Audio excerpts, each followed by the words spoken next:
Je souhaite la bienvenue à toutes ces jeunes mathématiciennes qui viennent pour les EGMO. J'espère qu'elles vont vraiment s'amuser à faire des mathématiques et puis qu'elles vont profiter peut-être de toute la richesse culturelle, de la densité de notre communauté mathématique française.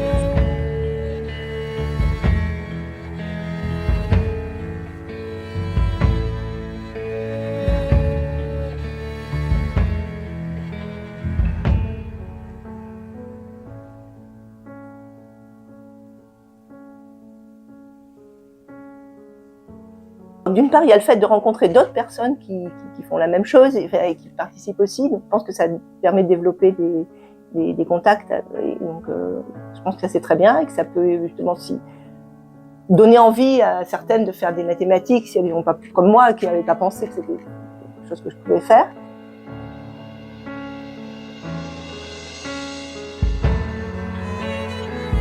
En ce moment, je me promène pas mal à travers la France pour faire des séminaires à tous les niveaux, hein, des choses grand public, des choses dans les collèges, dans les lycées, des interventions un peu partout, tous les styles.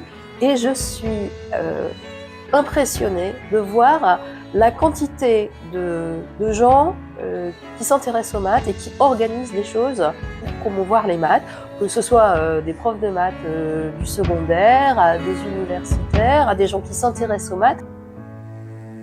Aussi intégrer cette idée que c'est aussi une forme d'utilité, cette espèce d'ambition intellectuelle en elle-même et pour elle-même.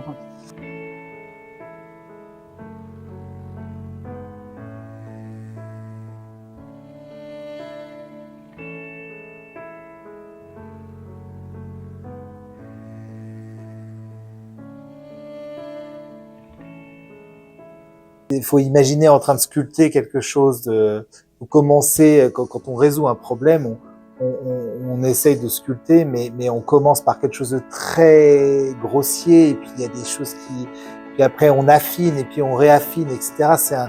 C'est de l'orfèvrerie, c'est pas juste hop, schlac, et puis c'est bon, c'est pile poil la bonne courbe.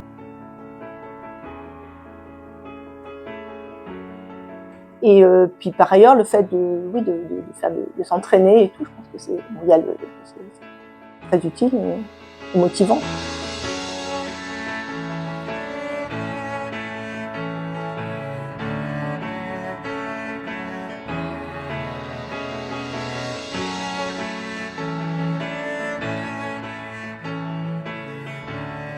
C'est d'abord un défi contre soi-même, un défi de pousser toujours la limite, alors de le faire ensemble. Mais je trouve que c'est vraiment quelque chose de chouette et qu'on retrouve dans toutes les sciences. Quelque part, il y a des sciences où on fait des manips, il y a des sciences où on réfléchit sur un bout de papier. Mais quand même si on fait une manip, la question c'est d'imaginer quelque chose qui n'existe pas déjà en fait.